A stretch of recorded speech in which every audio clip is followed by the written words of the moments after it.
Imagine a world where only a select few could read. A world where knowledge was locked away in silent monasteries. And books were so rare and expensive they were considered treasures, owned only by the most powerful institutions. In this world, information was not a right, but a privilege, carefully controlled and dispensed. Now, imagine one man, an artisan with a bold vision, creating a simple, yet revolutionary machine that would shatter this control and change the course of human history forever. Today, we're going to explore how Johannes Gutenberg's printing press did and just print books ignited a revolution. It transformed Europe, broke the monopoly on information held for centuries, and laid the very foundations of the modern world. This isn't just a story about an invention. It's the story of a silent, unstoppable force that empowered millions. Before we dive into this incredible journey, if you love stories about the moments that shaped our world, make sure to hit that like button, share this video with a fellow history enthusiast, and subscribe to our channel for more deep dives into history's greatest turning points. To truly grasp the magnitude of Gutenberg's achievement, we have to travel back to the Europe that existed before him. In the early 15th century, knowledge moved at a snail's pace. Every single book was a work of art, but also a monumental labor. Scribes, often monks in secluded monasteries, would spend months, sometimes years, painstakingly copying texts by hand, letter by letter, by the dim light of a candle.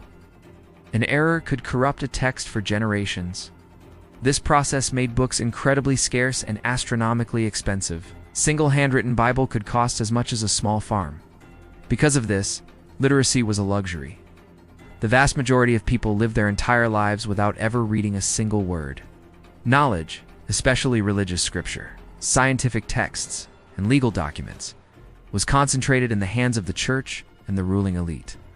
They were the gatekeepers. They not only held the books, but also controlled their interpretation.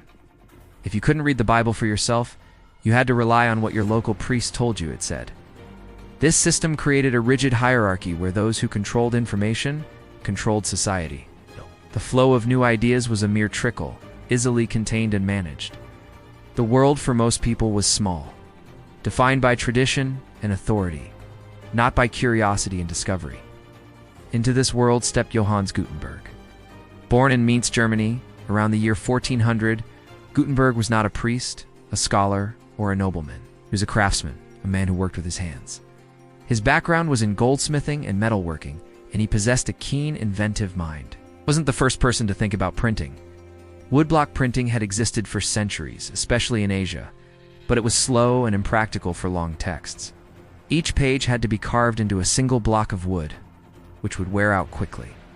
Gutenberg's genius wasn't in inventing a single new thing, but in combining existing technologies into a breathtakingly efficient system. His key innovation was movable type. Instead of carving a whole page, he created individual letters and symbols out of a durable metal alloy. These letters could be arranged to form words, lines, and pages, and then, after printing, they could be disassembled and reused to create a completely new text. He also perfected a new kind of oil-based ink that stuck to the metal type and transferred cleanly to paper. And finally, he adapted the design of a wine or olive press, a common machine at the time, to create a press that could apply firm, even pressure. It was this combination movable type, the right ink, and the press that formed the world's first efficient printing system. So how did this machine actually work? It was a marvel of 15th century engineering. First, a compositor would stand before cases filled with hundreds of metal letters, picking them out one by one to set the text in a frame called a composing stick. This was the most time-consuming part. Once a full page of type was locked into a frame, it was placed on the flat bed of the press. Ink was then applied to the surface of the letters using two leather-covered balls. A sheet of paper was carefully laid on top. Then, with the pull of a large lever, a screw mechanism would press the paper against the inked type with immense force. The lever was released, the frame was slid back out, and the freshly printed page was removed to dry. What once took a scribe months to copy could now be replicated hundreds, even thousands of times in a matter of days. A single printing press could produce more pages in a week than a monastery of scribes could in a year. The speed, efficiency, and consistency were unlike anything the world had ever seen. Every copy was a perfect replica of the original, eliminating the human errors that plagued handwritten manuscripts. The age of mass communication had just been born. The first major project to emerge from Gutenberg's workshop was a masterpiece. The Gutenberg Bible, printed around 1455, it was a testament to the quality his press could achieve. These Bibles were stunning, designed to mimic the beauty of the finest illuminated manuscripts. But they were produced on a scale that was previously unimaginable. About 180 copies were made, a colossal number at the time. For the first time in history, the complete text of the Christian Bible was available in a standardized, accessible format. This was a seismic shift. While the first Bibles were still expensive, the price of books began to plummet as printing presses spread like wildfire across Europe. Within a few decades, printing shops had opened in hundreds of cities. Access to scripture, once confined to the clergy, began to trickle down to a growing class of merchants, nobles, and academics. People could now read the text for themselves, compare it to the teachings they heard from the pulpit, and form their own interpretations. This wasn't just about reading, it was about the birth of critical, independent thought. The printing press didn't launch a direct attack on the church or the state. Its power was far more subtle and profound. It decentralized knowledge. Ideas could now leap across borders, evading the control of any single authority.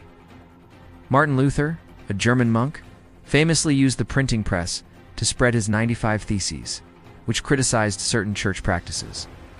What might have been a local theological dispute became a continental firestorm.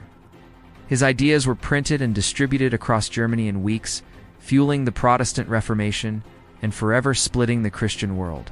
But it wasn't just about religion. Pamphlets, political treatises, scientific discoveries, and philosophical arguments could now circulate widely and cheaply. When Copernicus proposed that the Earth revolved around the sun, the printing press ensured his radical idea reached thinkers all across Europe, laying the groundwork for the scientific revolution. The press became a tool for debate, a platform for dissent, and an engine for change. The world of ideas was no longer a quiet, orderly library. It was a bustling, chaotic, and vibrant marketplace. The impact of the printing press rippled out, accelerating the transition from the medieval era to the modern world. Education was transformed. With books becoming more affordable, literacy rates began to climb. Universities, once reliant on a few precious texts, could now build vast libraries. Science flourished as researchers could share their findings, build on each other's work, and standardize knowledge. Politics changed as rulers and rebels alike used printed materials to rally support and spread their messages. Cultures began to crystallize around common languages, as printing helped standardize spelling and grammar. The Renaissance, a rebirth of art, science, and humanism, was fanned into a brilliant flame by the press's ability to spread classical texts and new discoveries. The world became simultaneously larger, as explorers' accounts of new lands were printed and shared, and smaller, as ideas connected people across vast distances. The legacy of Gutenberg's invention is all around us. The information revolution we're living through today, with the internet and social media, is a direct descendant of that first revolution sparked in a small workshop in Mainz. The press created the very concept of mass media. It laid the foundation for newspapers, academic journals, novels, and the entire public education system. Gutenberg didn't just invent a machine to make books, he invented a machine that made the modern mind. He gave humanity a voice, a memory, and a way to share its greatest ideas across time and space. So, every time you read a book, scroll through a news feed, or share an idea online, you're re-participating in a legacy that began over 500 years ago with a man and his revolutionary machine. The story of the printing press is the story of our own journey towards intellectual freedom. It reminds us that the power to share knowledge is the power to change the world. Thank you so much for joining us on this journey through history. If you found this story as fascinating as we did, please give this video a like, share it with your friends, and don't forget to subscribe to the channel. We have many more stories to tell. Thanks for watching.